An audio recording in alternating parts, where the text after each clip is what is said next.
Oh, goodness. All right. Welcome, ladies and gentlemen, to the Integrity Leadership Call. Glad to have everyone on this evening.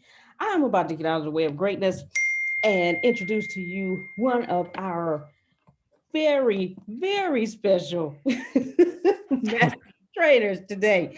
This gentleman, he's in a blue shirt today. Don't let that fool y'all. He likes red a lot. But anyway, this gentleman, he knows what he speaks every time he is set to teach, and always a joy to listen to, and always a joy to have fun and laugh with. Ladies and gentlemen, Mr. Reginald Paul. Hello, everyone. Hello, everyone's. That's the traditional speaking. Hello, everyone's. Hello, everyone's. How's y'all doing out there? All right. Now, me, I want to dive straight in because I had to make two phone calls.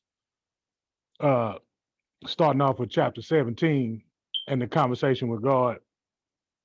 Now, look, before we even start, let me tell y'all something. As I was reading this book, that the conversation with God, the part where God was actually talking, he was having a conversation with me. I've been having conversations for uh what you say? What earlier about what you say 2 months? About 2 months? Yeah, about 2 months. Six? Okay. I shortchanged it. Don't worry about it. You know me and numbers. You know, I'll switch the numbers up in a minute. Let's say about 6 months. And chapter 17 is very interesting, y'all. I went on to the rest of them, but 17 is really, really interesting. It's gonna touch, it's gonna move, and it's gonna shift. Just like right now, we're in a shifting. This is a shift in time, and I know somebody understands what I'm talking about. This is a shift in time. It's shifting the atmosphere. It is shifting the atmosphere. It's a lot of downloading going on. If anybody's familiar with downloading, that's when you don't do too much talking. You just do a lot of listening and you're downloading. This is the stage that I'm in. I'm in a downloading stage right now. So uh, I want to say thank you to everybody that was on the call earlier this afternoon because I got a lot of good nuggets out of that. So it's my turn to let this book do the talking. Amen. Amen.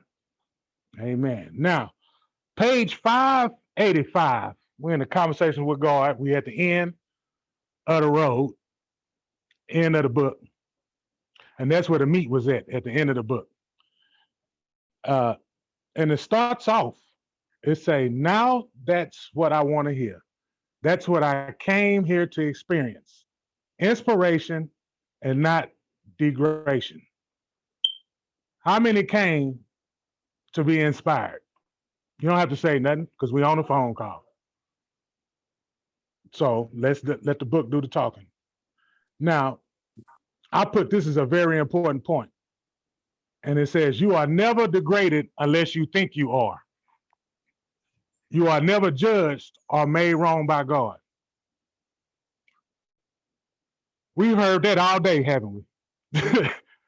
I mean, what's supposed to be presented in the class today, I guarantee everything that's supposed to be presented in the class today, we've been talking about this all day long. That's what I was really intrigued about when I was reading this, because that's what we've been talking about all day. It even, Antonio, it even had the part when you was talking about buying that city. It even has that in the later on chapter. But I'm gonna get to that later on. But I just had to throw that in there so I can remind myself to make sure I get to it. Because chapter 17, I had called two of my sisters and told them I don't even know if we're gonna get past chapter 17. And I put don't defeat yourself. Because it says you are never degraded unless you think you are. You are never judged or made wrong by God.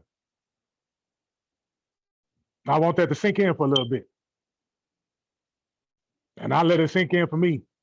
Because again, like Antonio said, I'm not gonna say the explicit version, but and I agree, and we've been joking around, but we dead serious that I've been messing up. But that messing up is a good thing because I ain't messing up. As long as I'm aware that I'm messing up. Now it'd be different if I wasn't aware. All right now. So it say a lot of people don't get this idea of God who says there's no such thing as right and wrong. I heard that earlier today. Okay, so that's double confirmation. We're gonna give a thumbs up to double confirmation. It says and who proclaims that we will never be judged. They say, well, make up your mind. First you say I'm judging you, and then you're upset because I'm not. This God talking now. Because sometimes we don't want to be judged. We don't want nobody to tell us how to do anything. But on the other side of the pillar, we need somebody to correct us. I'm just talking to myself. I'm not talking to nobody on here, man. I'm gonna talk to myself today. And when I finish talking to myself, if anybody else can relate, then we can have a conversation. You know what I'm saying? We can have dialogue. We can go back and forth. We can converse. We can converse in this universe. I'm gonna start rapping. We can converse in the universe. Okay? So I want somebody to tell me how you can never degrade. You are never degraded unless you think you are, and you are never judged or made wrong by God. I want somebody to explain that, and I want them to explain it from a today's point of view. From a today's point of view, just from today, how you can never be made wrong by God. The floor is open. Well, I will go, big brother. Not just from today, but Antonio has been on it for a minute, saying this very thing. You know, um, God says there's no such thing as right or wrong. And even when whatever it is that you do in your life, somebody else's thoughts are in your head. So it's not you that's saying you right or wrong. It's somebody else's thoughts that's saying you're right or wrong. And um, and then it's been sticking in the back of my mind and say, hey, okay, whatever I did, is God mad at me for that, or are you mad at me for that? You know. So um, it, that's all I've been. That's really what's been playing in my head when you've been going over this, and what was been going over today earlier with the call with Antonio. Yeah, there are not a lot of things that God gets mad at, but we got 200-300 tablets of everything that we have that we get mad at, and so that's what comes to my head. That's well said. That's well said, sis. That's well said. Anybody else? And if not, yeah, go ahead. All right, it's Corey. Hey, how you doing? How you doing? How you doing? I'm just fine, Corey. So yeah, I mean, as I was reading this, I think the conversation that keeps on coming up for me is, and I'm sure I'm butchering this statement in the book where it mentions it's like there's no such thing as right or wrong, but it's just based on what you say you're up to. So it's like looking at it as, I think it's like it's not necessarily looking at what you're doing, but it's more importantly what you say you're up to creating. And it's just like if you're not, so it always goes back to self-reflection. And what are you creating? What are you doing in this moment? And God's never really going to judge you. And the other thing that comes to mind is everything in life and for people is always a condition, even though it's like the idea of unconditional love sounds so beautiful. But when it really comes to day-to-day practicality, it's so difficult to actually accept.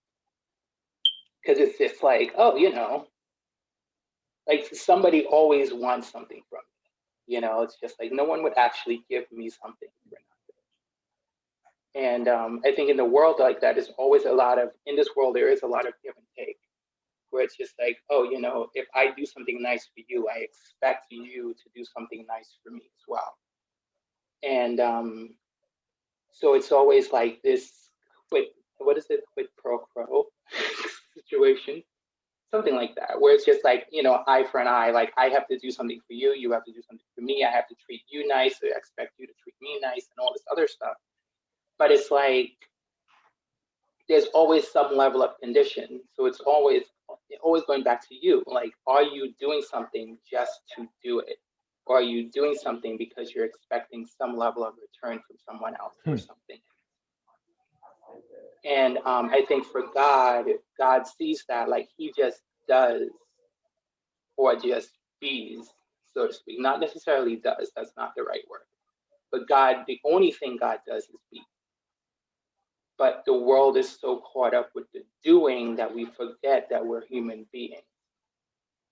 And so for myself, it's just like that's just really what comes up for me in that conversation around God can't judge you, because we look at God from our perspective, from the doing aspect, from the real aspect, from the practical aspect, but we don't necessarily see that he is that person who can just, we can probably do the worst and he's just like, you know, I still love you. Yeah. But because we deal with that guilt in our own minds, we can't imagine a God that can do that for us. So that's really what comes to mind when I hear that. Thanks for sharing that. While you were speaking, I was thinking about, well, how many gods have we created? how many gods have we created? Because we have a God for every situation. You know, however what fits our situation, what fits our atmosphere, and how our God will react to that situation. Mm-hmm. You know, how as far as treating people or what people expect from you. Mm-hmm. And that's dangerous. Because now you, instead of the God that we all talking about, you know, that everybody wants to talk about, we didn't create it all. We got about 17 little gods over there with different agendas. You know what I'm saying? Like for real, we got about 17 different gods with little different agendas.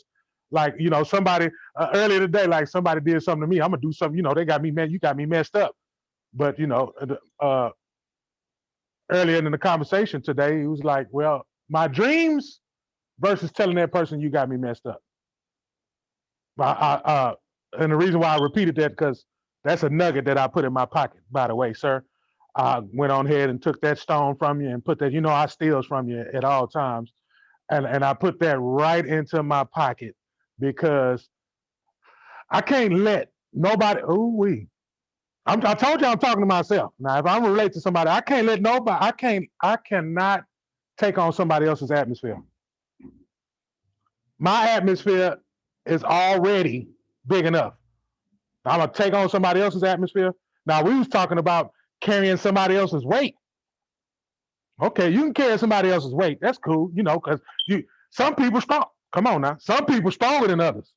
Some people can carry some of their weight. Carry an atmosphere.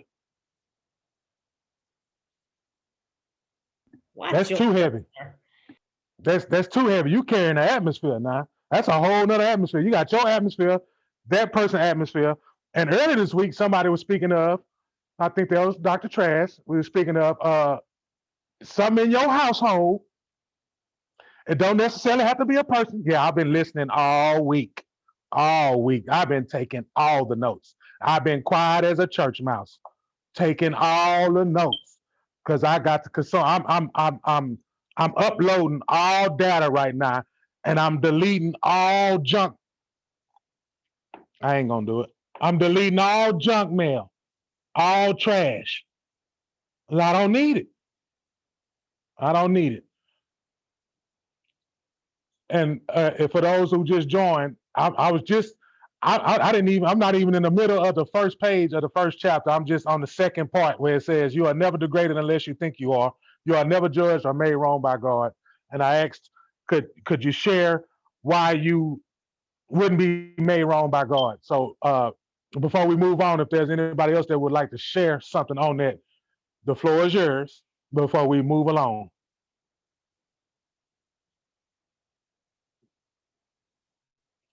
There should be some shouting.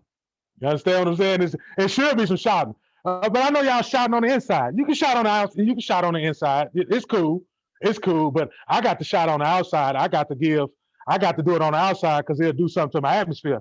And you know, so it might spread. Somebody else might catch what I'm throwing out there, and then you know, it's gonna spread. But if I know that I'm not made wrong by God, because too many of us, we fall off because we made wrong by somebody else.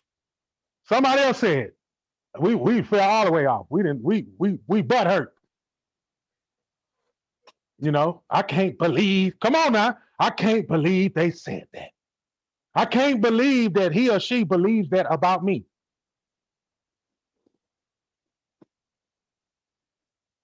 Okay, Let me just share with you. go ahead. We're not we're not made wrong because we're made right in his sight. So he can't judge us because he's the one that said that we're not to judge others. So if he stands around and judges us, then he's going contrary to his word, and God cannot lie. So when we take all this on, all of this sin on our own selves and our own shoulders, and we start judging ourselves, because a lot of times we're our worst enemy. For years, I was my worst enemy. And so it didn't matter what other people were saying. I was saying and feeling this negative, uh, emotional, I was an emotional wreck, is what it was.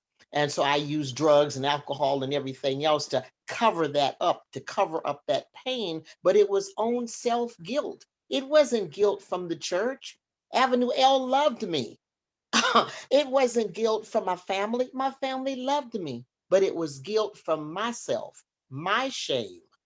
And all I wanted to do was to get out of the pain. It never was, because God's word said, I'll never leave you. I'll never forsake you. I will be with you always. So no, some of the things I was doing, he did not like, but he wasn't judging me for it, because one thing for certain, God already knew what we were going to do before we did it, before we said it, before we thought it. That's what makes him God. Thank you. That's what I was waiting on, the judge part, because I knew it was going to come to surface. I knew it was going to come to surface. Thank you very much. Thank you very much. Now, I'm going to go on to the next. I'm still on the same page. Just say, God say, why are you counting on heaven to correct what you call injustice? Do not the rains fall from the heavens? Of course, the answer he said was yes. And he said, I tell you this. Now, every time he gets, now when he said, and I tell you this, that's when we should pay attention closely. He said, I tell you this, the rain falls on the just and the unjust alike. And he says, but what about vengeance is mine, saith the Lord. And he said, I never said that. I put in my notes comedy because he has a sense of humor. God said, I ain't never said that. One of you made that up. Come on now. You say one of you made that up. And then he said, and the rest of you believed it. So somebody made it up, and then the rest of us believed it.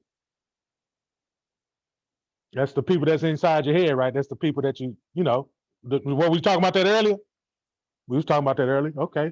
And it says, justice is not something you experience after you act a certain way, but because you act a certain way. Justice is an act, not punishment for an act. And that's why I paused. Because I put that in some special parenthesis. I don't know what kind of parenthesis that is, but that's just how I'm not going to show you the drawing. But justice is not something you experience after you act a certain way, but because you act a certain way, justice is an act, not punishment for an act. Because I'm seeking, I should seek justice. I'm looking for justice. He said, I see the problem with our society is that we seek justice after an injustice has occurred rather than doing injustice in the first place. So when I read this, I'm gonna ask the question because I have a question for that. He say, right on the head. This is what God said, right on the head. You hit the nail right on the head. Justice is an action, not a reaction. Do not, therefore, look to me somehow, fix everything in the end by imposing some form of celestial justice in the afterlife. I tell you this, there you go again. There is no afterlife, but only life. Death does not exist. And the way you experience and create your life as individuals and as a society is your demonstration of what you think is just.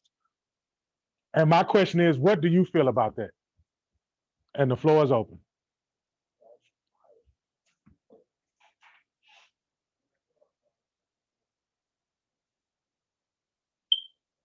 It's right there on page 586. Death does not exist. And the way you experience and create your life, the way you experience and create your life as individuals and as a society is your demonstration of what you think is just. I do a lot of work with lawyers, and they have continuing education credits. And the greatest line we got out of the process of working with lawyers is lawyer had a sign on his desk.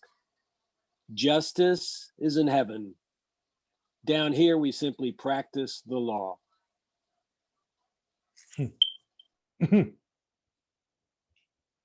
Sweet. That was like a two-edged sword. That's why all we see is facial expressions. All we see is facial expressions.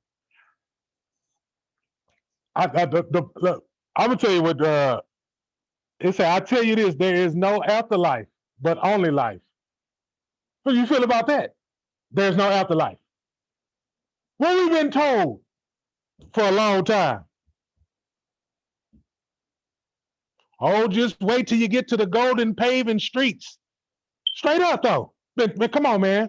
Wait till you get to the golden paving streets. It's gonna be. Well, what about right now? Can't you put that on earth right now? That's later on. That's later on. Because you can put that into action right now. You have gold on the streets right now. You gonna wait till you're dead? I would like to raise. I just want to see about. Raise your hand if you would like to see that right now. Raise your hand. Matter of fact, raise your hand if you believe it. Raise your hand if you believe it. I believe it. I believe I can see it right now. I believe I don't have to wait until I'm finished. You understand what I'm saying? I believe I can do it and I can see it and it's gonna come to me before I can't breathe no more. And that's what he said. Exactly what he said. He say, and in this you do not see the human race as very evolved, do you? I mean, if the whole evolution were placed on the football field, where would you be? And he got to talk about football. He kind of got to talk about sports, and he kind of started talking about a little language right here. And the conversation goes, he say, you're kidding. He say, on the 12-yard line, he say, you're kidding. He say, no, we're on the 12-yard line of evolution. He say, hey, you've moved from the 6 to the 12 in the past century alone. Any chance of ever scoring a touchdown, of course, if you didn't fumble the ball again. He said again, and he said, as I've said, this isn't the first time your civilization has been at this brink. I want to repeat this because it is vital that you hear this. Once before our planet, the technology you developed was far greater than your ability to use it responsibly. You're approaching the same point in human history again. It's vital important that you understand this. And the rest of this chapter was talking about technology. And the part that I put some more parentheses on, say your present technology is threatening to outstrip your ability to use it wisely. Your society is on the verge of becoming a product of your technology, rather than your technology being a product of your society. When a society becomes a product of its own technology, it destroys itself.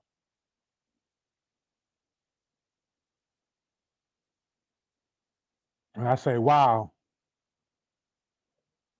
Because we as I want to say we, as I look at technology and how technology is, especially in the present day, and the last sentence say when society becomes a product of its own technology, it destroys itself. But technology, the atmosphere, the universe, all that is technology. It's all technology. He say, why is that? Can you explain that? He say the crucial is the balance between technology and cosmology, the cosmology of all life. So basically, it's just been evolving. It's just how we use it, how we put it into effect today. It say your present technology is threatening to outstrip your ability to use it wisely. Society is on the verge of becoming a product. And I keep reading it over again because that's what I'm looking at. Our technology is really it's good. And then it could be used for the worse if you don't use it the right way. That's what I was just marveling on.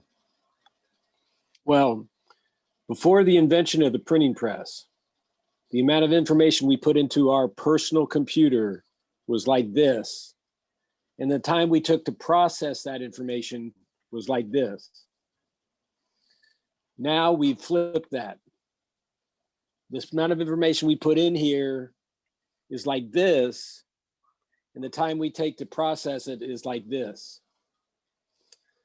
And we wonder why we've got tics and we're overstressed and we're anxious and we don't know what to do because we got too many choices. And that's what you have to understand. Once you understand yourself, then you can understand your choices better. And I've said this before, we used to say content is king.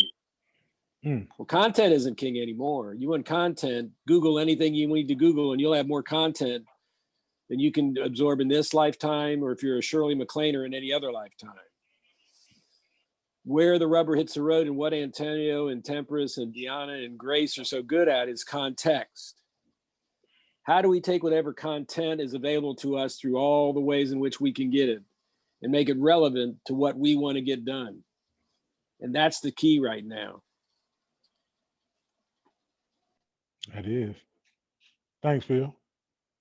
Can I please say something? Yes. I just want to say that I really appreciate what we're discussing, especially the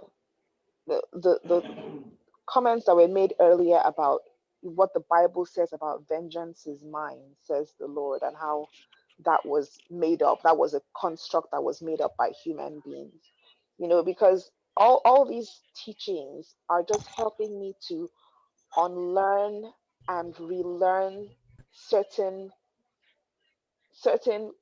belief systems that that I've grown up with my whole life, but I've always questioned in my heart and in my mind, you know. And I'm just so I know I say this a lot, but I'm just so grateful to have this community, because I just keep learning new and amazing things about the universe, about God, about spirituality.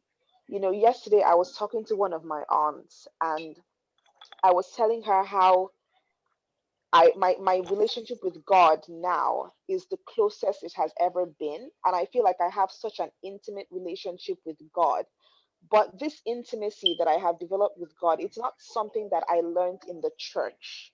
It's not something that I picked up in the dogma and the rituals of Christianity, the way I have been raised. It's something that I had to discover for myself from asking questions. Even, I mean, and it was a discovery that also was helped by my husband. He too is one of those people he's a thinker, he's very deep, and you know, and so a lot of the revelations and the truths that are becoming my reality are things that I have picked up along the way from my own inquisitive mind, you know. And I'm just so blessed. I'm just so blessed. So yeah. Thank you. I can hear it. I can hear it also as well. Well, every time you speak, you can hear it when you speak. And it's been 2 weeks, but I know that voice. I know that spirit. I know that energy, and it's very pleasant. And I get the same way. Like I said, when I join the calls and I just listen instead of opening my mouth, because sometimes I want to open my mouth, but sometimes it's not time for me to open my mouth. It's just time for me to receive. And what I've been receiving for the past this past week, I told my sisters, I told them, I say, boy, it feels so good to be just back around the office. That took some man, that took some extra clothing off that I done picked up along the way. You know what I'm saying? And I feel light on my feet. I feel light on my feet. I feel motivated listening to the happiness and seeing the happiness. Just like the boys say with the happiness calls, it'd be a happiness call every time you join one of these phone calls. That is the true happiness call. When he says happiness calls, these calls are the happiness calls. Because when you listen to other people who just share joy and share their experiences and all the love, though, like, this is a place to receive a lot of love. Corey, you said unconditional love. You just sit on one of these phone calls and then just receive all that love. Even if you're not a talker, you just want to say something and just get in and get you some of that. And that's what I like about it. And that's why, on page 589, it's something that kind of, it's a paragraph at the end. And on my side note, I put ATS because it just reminds me of ATS. It totally reminded me of ATS. And I'm supposed to get to it. And the part he's still talking about football. He say, "You're getting me a little scared." The author was like, "You're getting me a little scared. It's all lost then. Is the game over?" He say, "No, but it's 4th and 10." And, if anybody know about 4th and 10, that's crucial. If you ain't getting 10 yards, you supposed to give it to the other team. You understand what I'm saying? And they can take over, and it depends on how many. It depends on what the situation in the game is. If you need that 10 to win the game and you don't get it, you fall short. And yeah, it's a wrap. And that's what he was experiencing. That's what our author was experiencing. He said, "No, but it's 4th and 10. It's time to throw a Hail Mary." And the quarterback is looking around for receivers in the clear. Are you clear? I'm talking to myself too. Are you clear? Are you able to receive this? Reginald, are you able to receive this? Are you able to receive what's supposed to happen? That's why I know when Antonio tells me, "You've been messing up for a long time, Reggie, are you ready to receive it?" I say, "Yeah." They say, "I'm the quarterback, and the last time I looked, you and I were wearing the same color jersey." Now, is that some comforting words? You don't have on the other uniform. You got the same uniform as the number one quarterback in the world. And he said, "Are we still on the same team?" He said, "I thought there was only one team." "Who was the other team?" He said, "Every thought which ignores our oneness, every idea which separates us, every action which announces that we are not united, the other team is not real. Yet is a part of your reality." You done made that up. When I went on my little ventures, I made that up. No, I got to receive this, man. I got to receive this here. I made that up, man. In my mind, I made that up. And then it goes on to say, the other team is not real, yet it's a part of your reality, for you have made it so. If you are not careful, your own technology, that which was created to serve you, will kill you. My own actions, my own thoughts on how I operate, turn around and kill me. Antonio, open that door. Antonio, open that door. I just seen my death. Open this door. I ain't never closed it.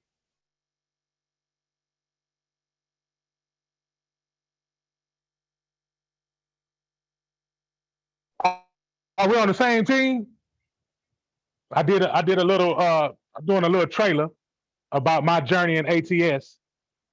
And one of the things that I talked about is, I'm just share a little bit because I have been mouth closed. I took two ventures. One venture was with one job doing telephones.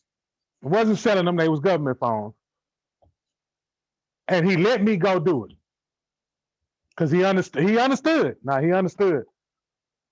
And he even witnessed me go through ups and downs with that. But he never closed that door. Never closed it, not one time. I came back.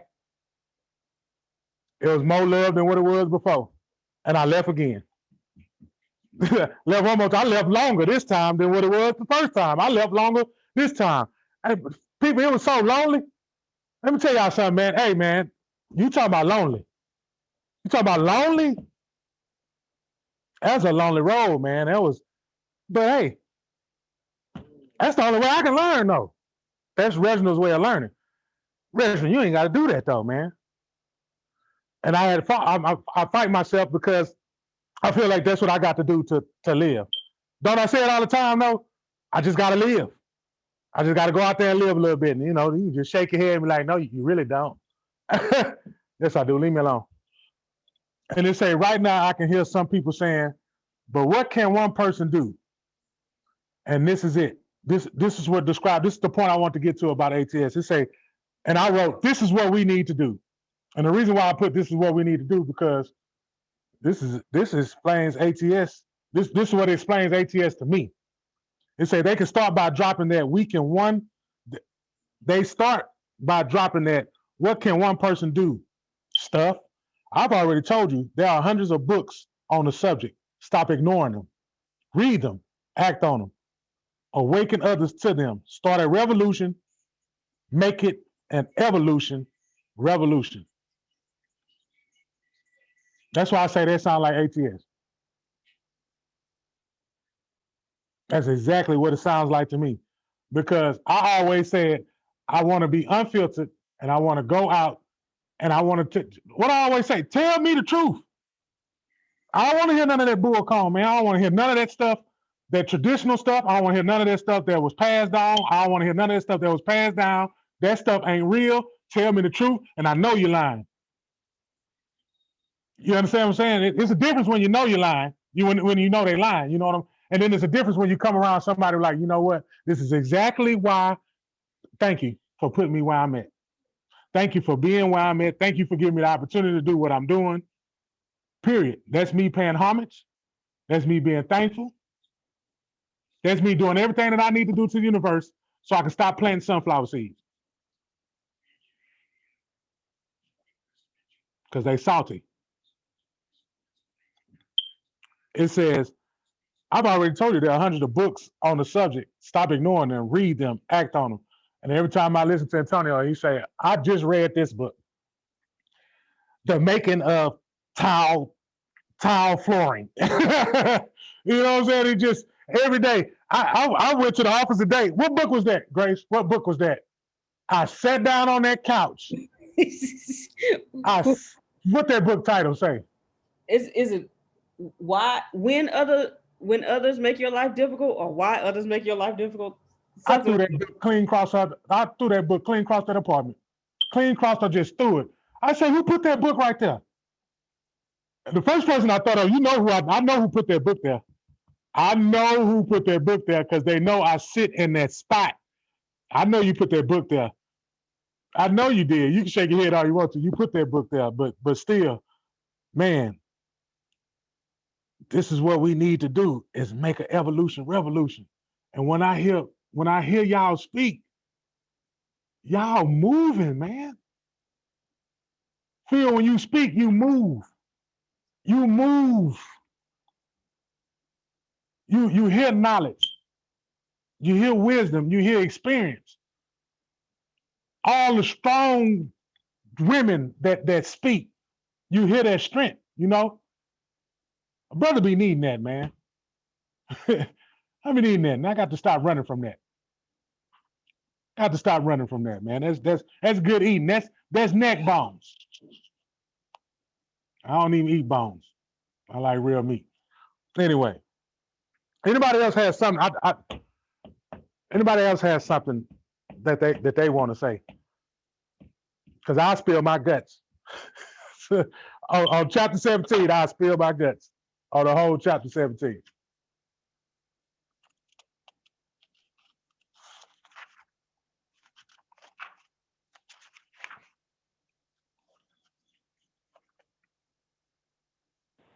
The floor is open.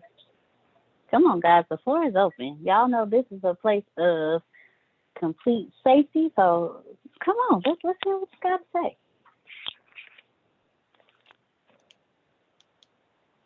What I walked in on, I'm ready to hear. I walked in on Abby speaking. I was like, wait a minute.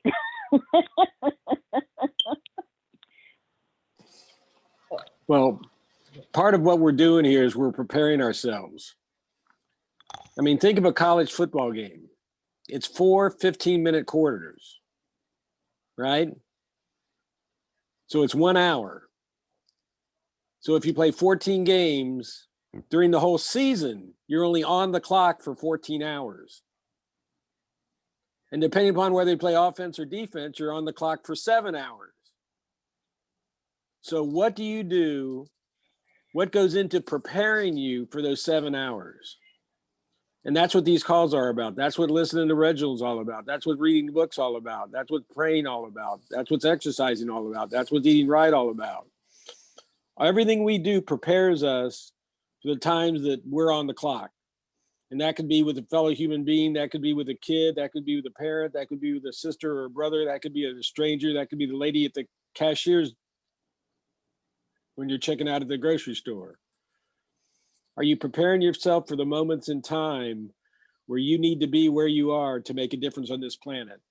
And I believe that's what this whole system's all about, is what we're creating here, is we're creating that opportunity.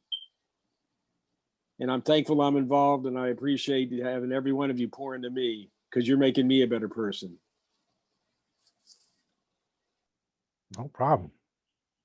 Receive. Boy said he the quarterback, didn't he? Didn't he say, I am the quarterback and I'm looking for my receivers?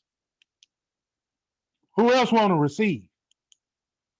And this is all I hear when I get on the phone call is people receiving. I the joy. You know, I say, come on, joy in the morning. You know, I feel so good right now. I'm Come sorry. on, Reverend Reginald. I'm sorry. I feel good, man. It's been a good week.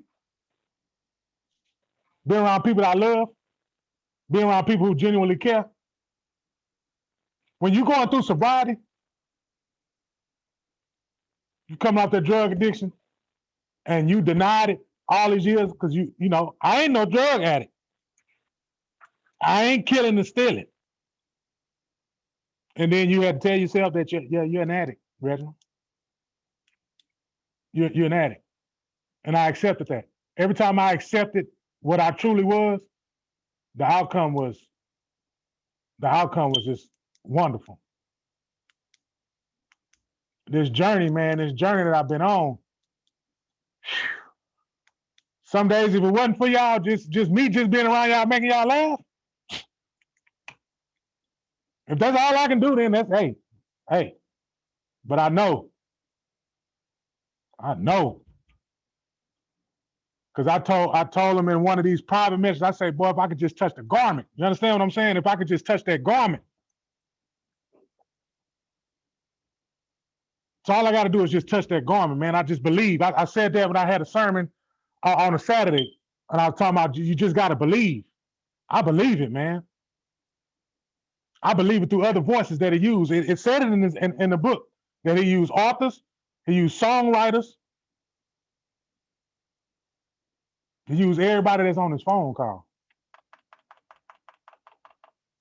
And one of the things, again, I'm on chapter 18 now. I'm going to go to chapter 18, and I'm on page 597. Right dead smack in the middle. 597. He say, hey, we share. Don't we? Don't we share? He said, hey, we share. No, they share everything with everyone. Not a being goes without.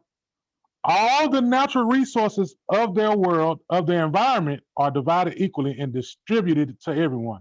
A nation or a group or a culture isn't thought to own a natural resource simply because it happens to occupy the physical location where the resource is found. What did you say earlier that made so much sense that you co-authored this book? Because you said, I want a city where money is not, you get what I'm talking about? We ain't even gonna use money.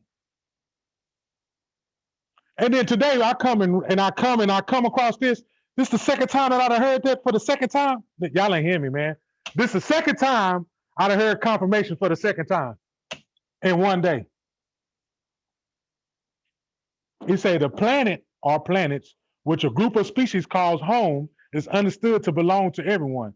To all the species in that system, indeed, the planet or group of planets itself is understood to be a system. We was talking about the matrix earlier, wasn't we? We was talking about being in the matrix. We was talking about being in the system. We was talking about Neo not being conscious enough And anywhere it go, it was planned in the system. It say it is viewed as a whole system, not as a bunch of little parts or elements, any one which can be eliminated, decimated, or eradicated without damage to the system itself. And I believe that's what that young man just said he wanted to create. And with somebody with that thinking process that's way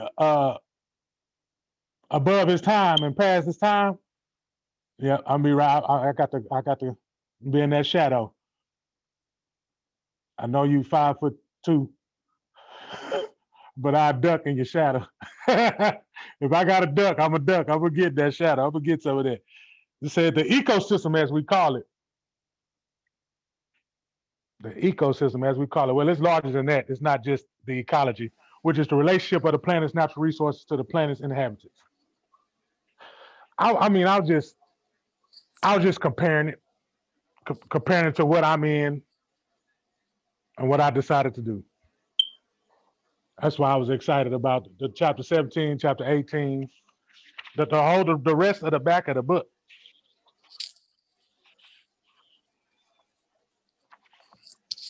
Can I say Acts, something? Acts 2, 44 and 45.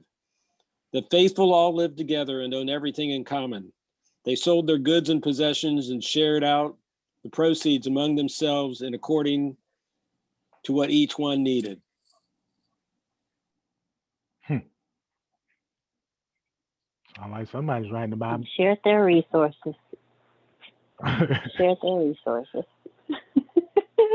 Gave up all their Go ahead, possessions. Miss Abby. All of them. I just wanted to I just wanted to touch on what Antonio had said. He put something in the chat about God's love and how a lot of Christians are more comfortable talking about condemnation and judgment instead of God and God's love. And I mean, not trying to sound like a broken record or anything, but that has been my reality in the church, in the church, where it just seems like people are quick to judge and point fingers and act holier than thou. And I mean, growing up in Nigeria, and I'll give you guys a bit of a backstory. Um, like I've mentioned in the past, I grew up in a household where my parents went to church every Sunday, and they took us to church every single Sunday. Pentecostal, Christian, conservative environment. And when I met my husband and we started dating and courting, I got pregnant out of wedlock. I got pregnant before we got married. And I have absolutely no regrets, none whatsoever, because I know that I did not make a mistake. But because my father is a man of God, quote and unquote, because he's very much into the church and he's very much about serving the church, you know, I was like, me and my husband were basically like thrown to the wolves. Not completely, because my dad was protective of me and of us. But I remember we had to come in front of our church in Lagos, and we had to confess our sins, so to speak. And we were basically like paraded, like, almost like I had the scarlet letter on me, on my chest, and we were basically shown as an example of what not to do, you know. And I remember feeling so shamed by that and feeling so condemned. And it's kind of ironic because these same people who were so quick to point fingers and judge and condemn, they're now the same people who are like, oh my God, Abimbala, wow, like you're doing well. God is blessing you and your husband. But the point is, why did we have to go through that shaming period? Like, why did people have to feel like they were better than us, or they were more righteous or holier than us, just because I happened to get pregnant? I mean, how many of us, or how many of them or their children are involved in premarital sex, but they just don't talk about it, and it's kind of like a hush hush topic, but everybody makes sure that on their wedding day they're wearing a purely white dress, and they don't have a bump. So anyway, not trying to sound like a broken record, but I just feel like there's just way too much condemnation in the church, at least the church, the kind of church environment I grew up in, and it's exhausting. Wow, thank you so much, Abby, for your transparency. I I assure you, there are quite a few people who heard that and they are shocked but are not shocked. They're more shocked at the fact that what happens here happened in another continent, but they're not shocked because that's how today's Christians are, and that's the part that hurts the most. Mr. Smith asks if he could speak on this.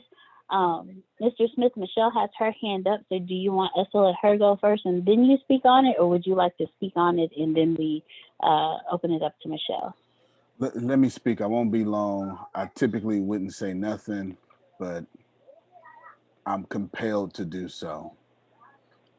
Abby, in your understanding, in your language, in your religion, I want to give you peace. May I do that?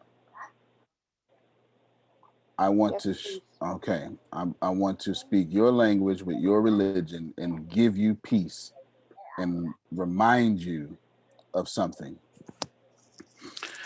David slept with Bathsheba, was not his woman, was not his call, and then killed Uriah. And then the Lord took that child from David. And David fasted, didn't matter, gone.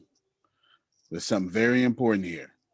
The moment it finished, David stood up, got back by his business. But what we do not teach is David did not put Bathsheba down. He married her. She became his wife. And then they had a second child. And then they had a third child. Abby, this is where you listen to me, and don't you ever forget what I'm about to say.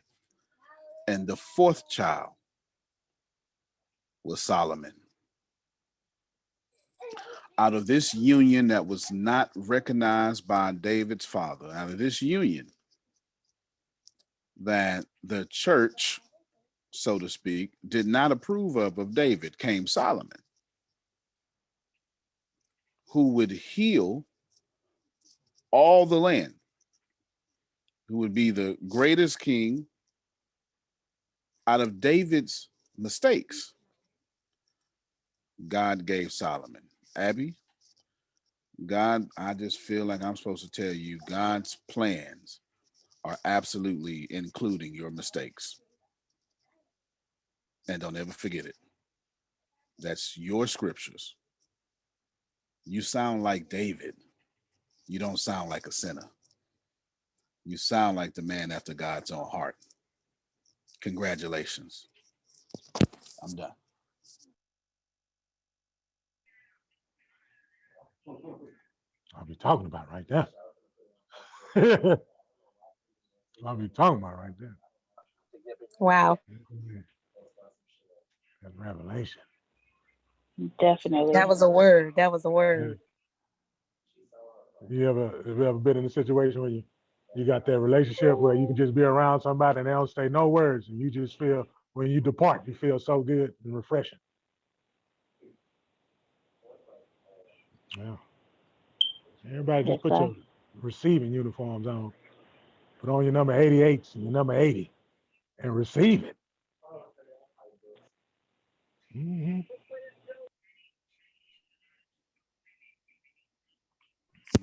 Remember Michelle. I'm sorry. No thanks. Miss Abby, if you would like to, we would like to open the floor to you to respond to what Antonio just said. Only if you would like to, and then after that, Miss Michelle, the floor is yours. I just want to say that I'm grateful, and I am free. I am free, and I've always loved David. I've always loved that character in the Bible. He truly was a man after God's heart, and what I love about him is the fact that he wasn't a perfect man, but he was a man after God's heart. So I received that, Antonio. Thank you. God bless you.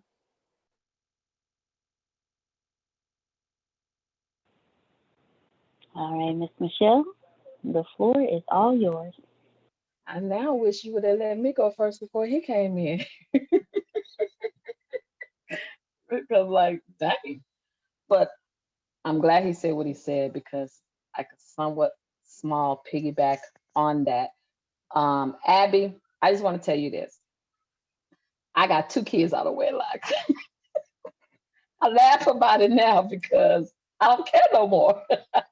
It is what it is. Okay. But when I got pregnant the first time, I was in the church, I was in the ministry, and I sat myself down because I knew I was pregnant. I did wrong, bottom line. Okay. I did wrong. So, but when I started showing, then the people started talking. And at that time, when I was with my son's father, he's a true from the street gangster. So he got wind of it because people were talking about now I'm pregnant. I don't have no dealings with you, but they was going to front me out and hurt me. Huh? So he got wind of it, and his sisters got wind of it, and they told him, "Well, you don't have to worry about it. We gonna be around Michelle. We'll fight. Heck, I'm pregnant. I'm gonna fight. Who are you?" But he was like, "Michelle, I need you to go to your home church, so I won't kill nobody, hurt nobody." In some words. So I was like, "Okay, I did that." And until I had my child, and I came back with my child, everybody was all in my face, and I told them, "Get out of my face. You ain't for me." Then I got pregnant the second time. Now, I say that to say this. For us, the church people, don't worry about it. They are who they are. We flesh, we human. They gonna judge, bottom line. They letting the enemy use them. But the second time that I got pregnant, nobody knew. Heck, I was still mad. But I went to another church. I was visiting my sister for the holidays. And that Sunday we went to church. The preacher I knew, and I went up for prayer. He didn't know that I was pregnant. Nobody knew. And guess what he said? He said, "Michelle, God told me to tell you, I forgive you." He didn't know I was pregnant. Nobody else knew I was pregnant. But Michelle knew she was pregnant for what? The second time. So it's all based on your relationship with God. And I'm glad Antonio said what he said. David was a man after God's own heart. We come into this world in sin. We all sin. God knows that we all sin. But God still used David, who killed somebody.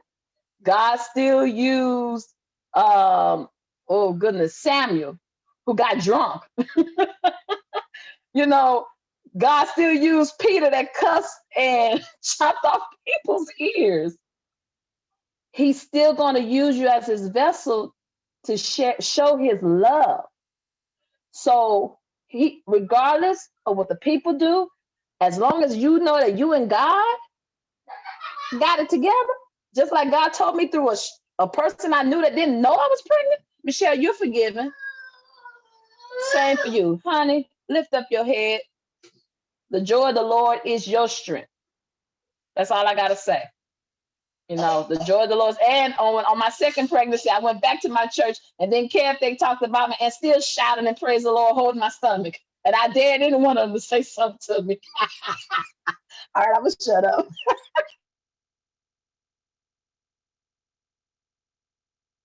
Thank you, Michelle. Thank you. Thank you. Thank you. Thank you, Abby, for your transparency. Thank you, Michelle, for your transparency. And thank you, Mr. Smith, for that word of wisdom that you gave us on this evening. All right, Dr. Trask? Oh, I think she unmuted by mistake. Well, Reverend Reginald, I'm going to pass the mic back over to you. The floor is yours. All right, I got one more message. I just want to one more point, and it's on page 602. At the bottom of page 602, it says you have to change your idea about who you are in a relationship to your environment and everything in it before you ever act differently. It is a matter of consciousness, and you have to raise consciousness before you could change consciousness. That's 3 times. That's 3 times for me. 3 times third confirmation. I'm done. Yeah, I'm done. You have to change your idea about who you are in a relationship to your environment and everything in it before you ever act differently.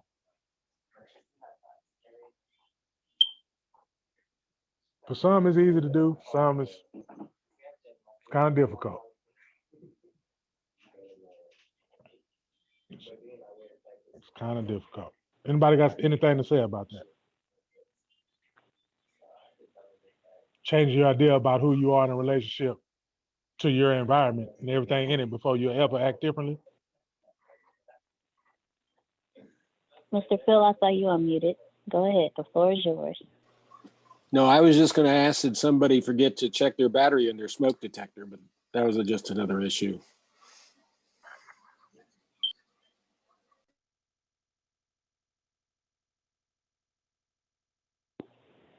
You are the best, Mr. Phil. I'll speak up on this one, Reverend Reginald. You have to change your idea about who you are in relationship to your environment and everything in it before you will ever act differently. You have to change your idea about who you are in relationship to your environment. You can't let your environment determine who you are. And if you don't ever know who you are in the inside before you step into any environment, that environment will define who you are. It's just like, I can't remember who said it, but if you don't know, it's the same as if you don't know who you are, somebody will put who they believe you are on you. It's the same with your environment. If you don't know who you are, whatever environment you step into, that environment will shape, form, and define for you who you are. So you have to know who you are. And the best way to know who you are is to, like Michelle said, have that relationship with God. Know that relationship. I promise you, before I read this book, I still have my questions. I still do my studies. But I felt like each one of these books, God was talking directly to me. Because you can ask Antonio. I told him, I said, I want to know who he is. And he asked me, well, what do you mean? Like, because I asked him what type of study Bible, what type of Bible should I purchase? And he was like, what do you mean? Like, how are you asking me? So I didn't know how to direct you. And I was like, I want to read the Bible like a story. Because I want to know who God is. Like, I don't want to know about the people.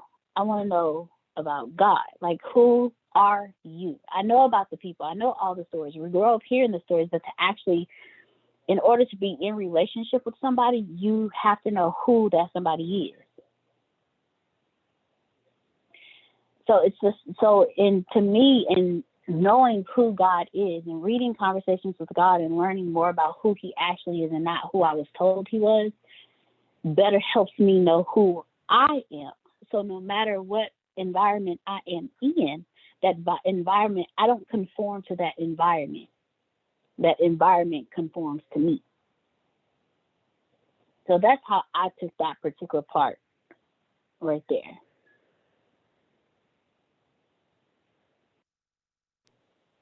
You don't walk the shoes off your foot. You don't walk the shoes clean off your feet. You barefooted.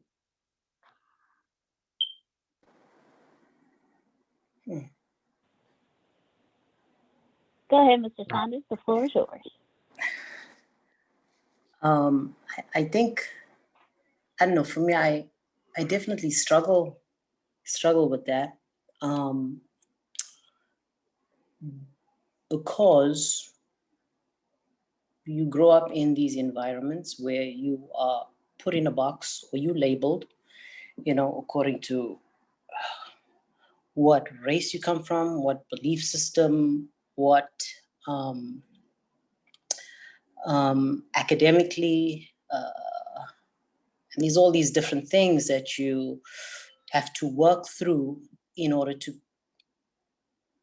come to this idea or this realization or this sense of enlightenment of who am I.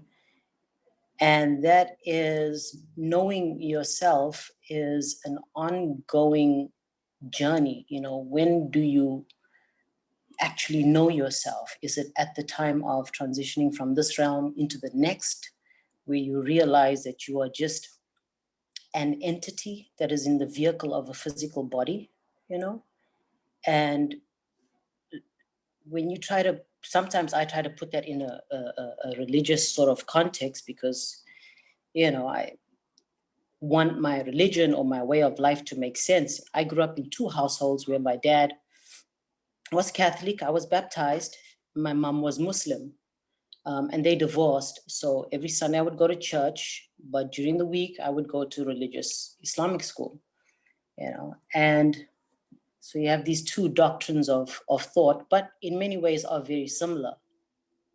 And I think the way man teaches religion and is from a self-righteous perspective. And as Antonio was saying, that, you've got to lose that self-righteousness, because I think that veils you or inhibits you from making contact with this infinite being, or this being of abundance.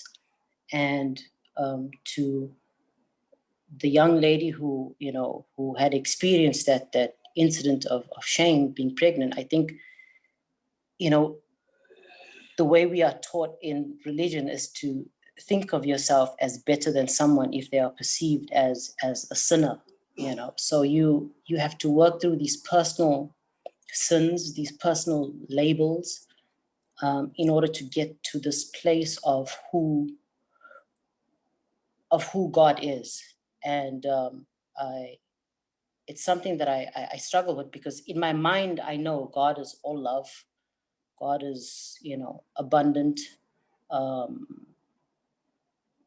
And I don't know if this is in scripture, but my mom used to say that, God says, be still and know that I am God. And I think only once I've had that experience, and that was in a workshop.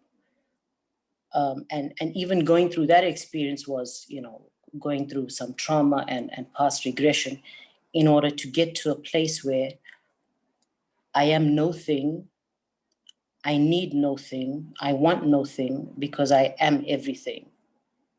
And it means a total abandonment of everything that you've learned over the couple of decades in your life. And I think letting go of that in itself can be traumatic for people, because they are familiar with this idea or this label that they have with themselves, kind of like a trauma relationship. It's not so much you're so used to the trauma, it's familiar to you, so you'll set back in your old ways. So for me, the concept of knowing yourself is, I don't think I've come to that place yet. I don't. That's all I have to say about that. Yeah. May I say something, please? Yes. Yes, ma'am. Go ahead. And thank you, Dawood, for your transparency. Thank you very much. Most definitely. Trust me when I say I grew up in the Pentecostal church. You was, like Abby said, back in the days at that time, you had to go before the church and ask for forgiveness. My mom had to do that when she was pregnant with twins. And then as time came, then they just sat you down. So everybody knew who sinned real bad because you were sat down. You wasn't working in the church anymore. But as I got older, and he said, God said, be still and know that I am God. I just want to tell everybody, Deanna, keep reading that word, the word of God, the Bible. I love doing it. I think I read the Old Testament, the good books, Genesis, Exodus, the one that got the stories. I read that it's like over and over again, because even though we're not living in the Old Testament days, because all of us would be dead if we was, it was you saw who God was. Okay. And now that we're in the New Testament, we still see who God is. So I tell everybody, seek God for yourself, not what everybody else say or what everybody else do. If you read the word of God, if you read the Bible, when you're reading it, before you start reading it, ask God to open up your mind, understand it, and speak to you about it the way he see fit, that he wants to let you know what he meant, and not listen to somebody else take it out of context. And so I'll just encourage everybody that, because I have had many, intimate moments with God where I found out for myself of who he is. Many times I was on deathbed, sick as a dog. I was a former chronic asthmatic. And one time I didn't go to the hospital. I went home and could barely breathe, literally barely breathe. But I still laid on that couch and went to sleep. But before I laid on that couch and went to sleep, I said, God, I believe you in my healing. I believe that you've healed me already, and I should not go through this anymore. Guys, I couldn't breathe. I was at the point where you would stick a tube down my throat to help me breathe. But I didn't have no strength to get up to take myself to the hospital. But I had to trust God. That's why I said you have to have your own personal relationship and know what he can do for you in your life on your own personal relationship. Guys, when I say I woke up and I was able to breathe. Guess what? I didn't have no tightness in my chest. I could breathe, no wheezing. I literally woke up a new person as if I wasn't even sick. And I share that to show you, when you have your own personal relationship with God, when you believe God for his word, and you know who he is, you don't have to worry what the hell everybody else say. Yeah, I said it because they from hell when they let the devil use them. Okay, they let the enemy use them. That's coming nothing from the pit of hell. You don't have to worry about what the hell everybody else say. Seriously, because we wouldn't have no children's church right now if people lived according to the word of God. All these kids running around. So who has the right to judge you? We're going to all face our judgment when Jesus comes back. That's on the judgment you need to be worried about. Other than that, here on earth, go kick rocks. All right, I'm going to shut up. Bye. Thank you, Ms. Michelle, for your transparency. It's hard to put. It always is.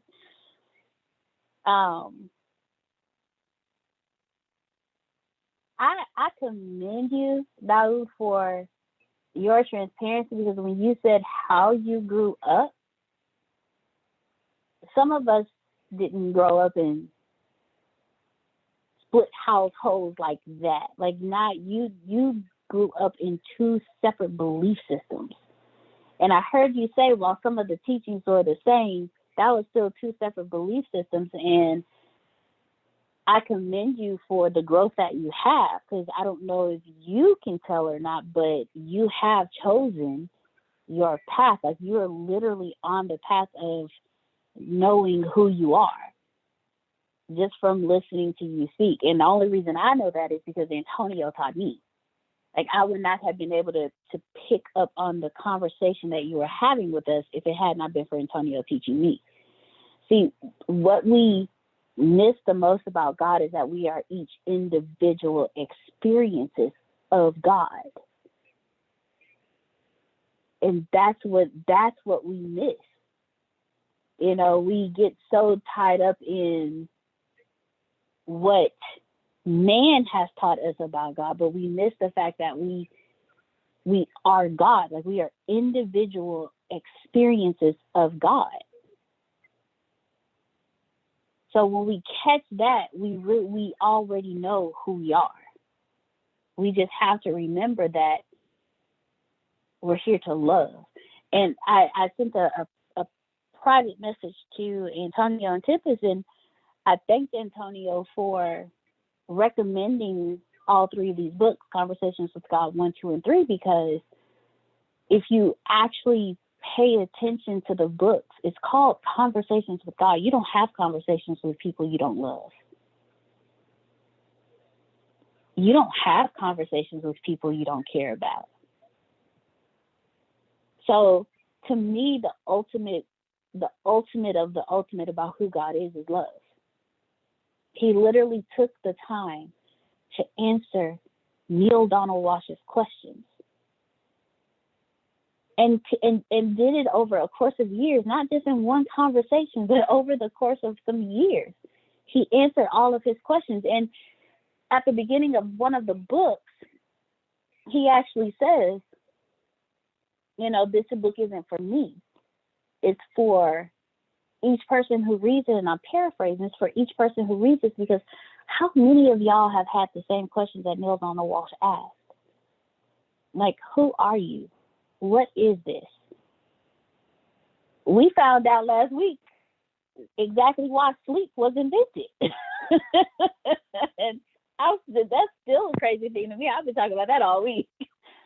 But the fact that God took out the time where we think he's this being of source where we are insignificant to him, he took the time to have a conversation with one of his experiences so that the rest of his experiences can understand that, no, what you know about me is wrong. I love you more than you know. I care about you more than you can understand. So since you have had the worst experience, let me come to you and tell you exactly what it is. So let me have a conversation with you because I love you. So while we are all seeking who we are, deep down inside of you, you know who you are. We are individual experiences of God. He wanted to experience his creation. So that's what he did. Grace is a different experience for me because we grew up differently. Antonio is a different experience for me because we grew up differently, but we're all one in the same. So as you go forward in your life, whatever your beliefs are, and that's why that last, let me go back to it because Reverend Reginald hit on it. What page was it, Reverend Reginald? 6 what? 604. No. Thank I'm you. sorry. 602 Thank you. at the bottom. So where he, appreciate you. Mm-hmm. So where he said, you have to change your idea about who you are in relation to your environment and everything in it before you will ever act differently. You have to change your idea about the fact that God does not care about you. You have to change your idea about the fact that he does not love you. You have to change your idea about the fact that you are insignificant to him before you can do anything. And you will act differently. You will act like the God you are. There's something you said, Dawood. You said, because Antonio caught it. If you can help me, Antonio, he was like, I have not because I need not because I have everything, something along those lines. It was about defining yourself in terms of stripping away the labels that I am no thing, I need no thing, I want no thing because I am everything. Thank you. Once we realize that, because that's who God is. God doesn't want anything. God doesn't need anything. He is everything. When we realize that, we'll understand that, as Antonio used to tell us, the grass doesn't fight to grow. It just grows. The birds don't fight each other to fly in the sky. They just fly. But we fight each other every single day. And we were created in his image. We are of his essence. We are his experiences. So once we grasp that, can we imagine how we will act? Like, we will literally walk around here loving each other like we were meant to. So I thank you, Daoud, for your transparency. Abby, I thank you for your transparency. Michelle, I thank you for yours. And Mr. Smith, thank you for the word that you delivered earlier, because we forget that God uses you regardless. So thank you for reminding us of that. Reverend, go ahead, Mr. Phil. Decide the person you want to be. Start behaving as if you were that person, and you will be.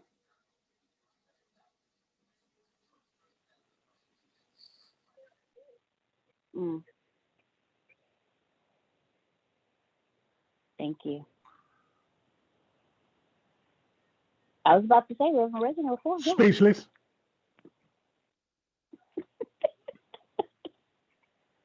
Speechless.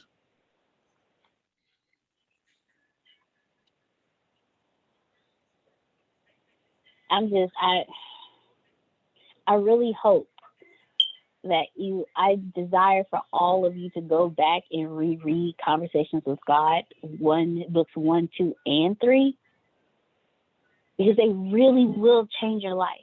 If you're open to, you have to be open. Like, you can't hold on to your current beliefs. You have to be open to receive something new, because you don't know what you don't know. But you do know that there is something seriously wrong about your current beliefs, because they don't fit with something deep down inside of you. See, before I came to Antonio, I used to question everything. I stopped going to church because I'm like, I did not want to read the Bible, because I'm like, something about it is just not right to me. It's like, I feel like something in here is wrong. It's completely wrong. And Antonio helped me, because he explained to me, no, it's not wrong. You just have to change your perception. And he taught me how to read the Bible. And then here comes Conversations with God, and it just completely just answered every question. Like, oh, okay, really? And it confirmed for me what I was being taught by Antonio. So I'm grateful for that. Ms. Monica, go ahead. I'm sorry. Go ahead, Reverend Reginald, and then Ms. Monica, the floor is yours. Yeah, Ms. Monica, you can go ahead. You can go right ahead. Okay. No, I just had something quick to add, because when Michelle was talking, I think she's 100% right, because for me, when I was growing up Catholic, especially my grandmother, who was super Catholic, she had an altar room in her house. I grew up learning that you pray in the morning, you pray at night. I had to be kneeling. There was always a certain way to pray. There were just so many rules. And I think as I got older, I realized, you eventually realize that something's not right, something's not working. And I was actually talking to Dr. Trask about this. I don't know if it was early this week or last week, but I was telling her that I actually feel closer to God now than I ever have before.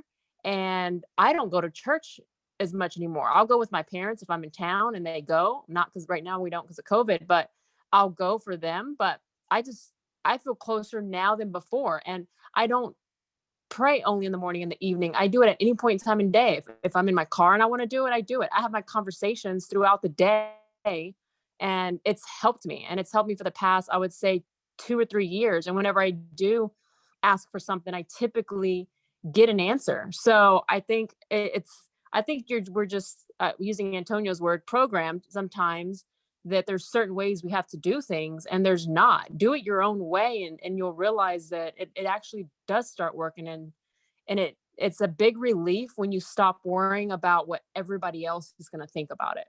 And I think that's when I felt better, when I stopped caring what other people thought, especially with me, and being gay and all that stuff. I stopped caring, and I felt better, and I felt closer to God when I stopped caring about people. So, or what people thought of me. So I think, you know, Michelle's on point. Like, it's all about you and your relationship, and that's it. It's not about anybody else. Just you and God, and period. That's it. That's right.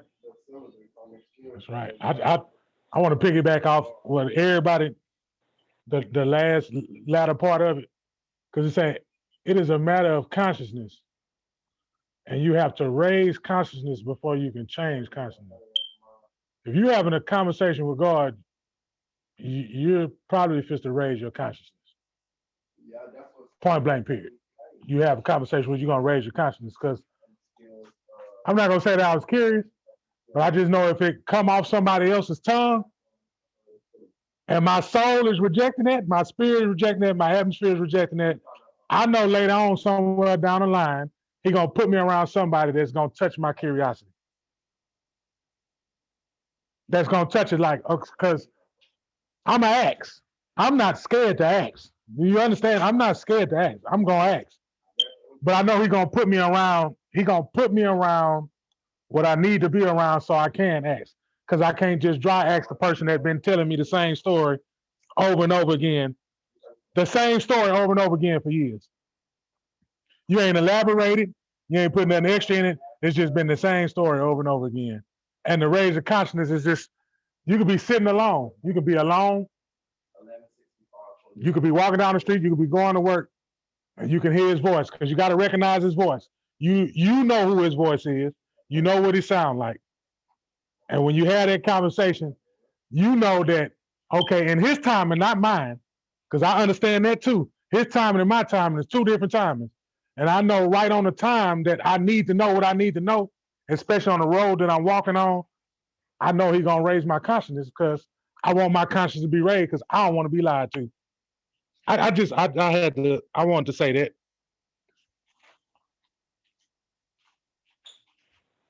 Thank you. Thank you for your transparency. One of the greatest things that I've learned is your teacher is everything. Your teacher is everything. I've had the opportunity to have an amazing teacher on in different aspects of my life. And if it had not been for me asking questions, who are you? Who am I? Why am I here? I would have never been led to my teacher. Antonio T. Smith Jr. taught me a lot. And I used to question my teachers. I really did, because something in me was like, there's more to this and you're not telling me. Or the question that I kept asking, no one could answer for me because they still hadn't learned for themselves. So I was led to a teacher who, instead of telling me, well, God is this, God is that, asked me, how do you want to learn about him? And then guided me to how to learn about him, and answered the questions that I had. Didn't direct me to more questions, but answered the questions that I had.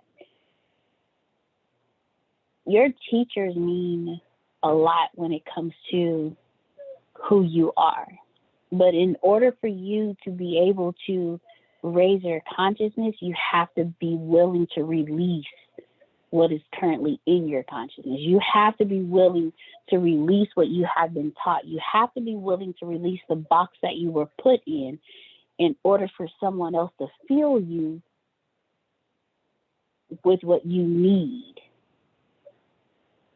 See, that was just like you. All of us have been put in boxes. All of us have been told, this is what you have to do. This is what you're supposed to do. This is the path you're supposed to go. But something in us was like, I just don't feel like that's right. Like, there has to be more to life than this box. And once you get to that point, that's when you have to be willing to release and knock down the walls of the box that you've been placed in, to open it up to the limitless. See, being here not just in the integrity leadership class, but in ATS, in the Bureau of Dominant Speakers, in whatever aspect that you are in this network, you have no choice but to release what has been put in your consciousness. Because being here, you have to raise your consciousness in order to receive your prosperity. And I'm talking about prosperity in every aspect of your life: your emotional prosperity, your physical prosperity, your mental prosperity, and your monetary prosperity. We limit what prosperity is because we don't have the understanding of what abundance is. Once you understand what abundance is, you'll start releasing a lot of things, because we're taught limitations, and that's what we miss. Like, we're growing up and we are taught limitations, but God is all abundance. We are all abundance. Go ahead. The floor is yours. You're 100%, you're 100% right. I mean, you know, my fear is, especially in school, was to speak up, right? Because I never thought that my opinion was of value, or whatever the case may be. But I realized over the years that it was because of the condition that and the political climate that we grew up in. And though my parents may have had it harder, because they grew up in the middle of apartheid, and we caught the tail end of apartheid, so 80s to mid 90s. And it was legal for these practices to be implemented, where you were separated from other races, and you were told repeatedly that you weren't good enough for XYZ, and what bus you couldn't get on, what beach you couldn't go to. And sometimes we would go to beaches that we weren't allowed to go to, and then we would get chased away, and or the police would chase us. And so, a child, especially during the first 5 years of his life, that's his most formative years. And so you grow up in this environment, even though there's a lot of buffering from your parents, you are aware that there's something amiss in this environment, that, your parents are on edge when you go into a specific place, and in my family, I was the one that was a little bit dark, a little bit dark. I don't look dark, but I was a little bit more tan. My parents were a little bit more, especially my mom was a little bit more fair in complexion than my brother. And so whenever they would take me to certain places, there would be a sense of edginess, or they were on edge. And or if a bus would pass by, and I'd be like, let's get on a nice bus. And my brother was like, nope, we're not allowed to go on that bus. And I mean, I knew the reason, but it doesn't. As a child, you're resilient, and these things are just like water off a duck's back. But I think as you get older, the more energy you give to it, because you start now to reflect on those things, the more it becomes a part of your narrative.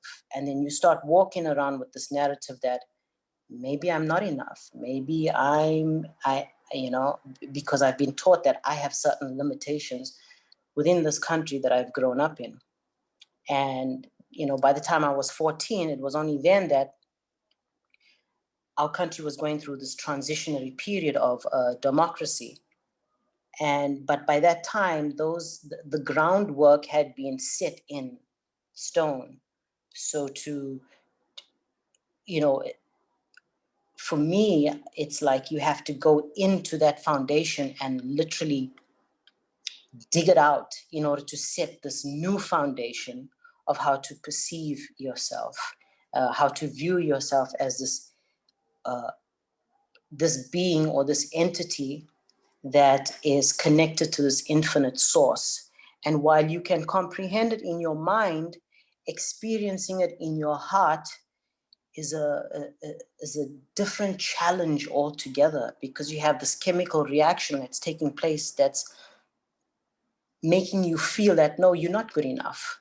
it's a whatever, whether it's sadness, whether it's a kind of depression, and you have to literally go against the grain of that emotion in order to create this shift of consciousness. And I think that is where the struggle lies, in that you from books that you read, from people that you listen to, from the frequencies and the vibrations that you experience from people, you know that that's where you want to be, and and the level that you want to vibrate on. But sometimes you feel like you don't know if you're going to get there. You don't know if you're going to get there. Anyways, that's what I wanted to do. I just needed to release that. That's where the limiting belief systems part of it comes from. Yeah. That was good, man. Thank you. Thanks for sharing. Yes, sir. Thanks for sharing. Thank you very much for releasing.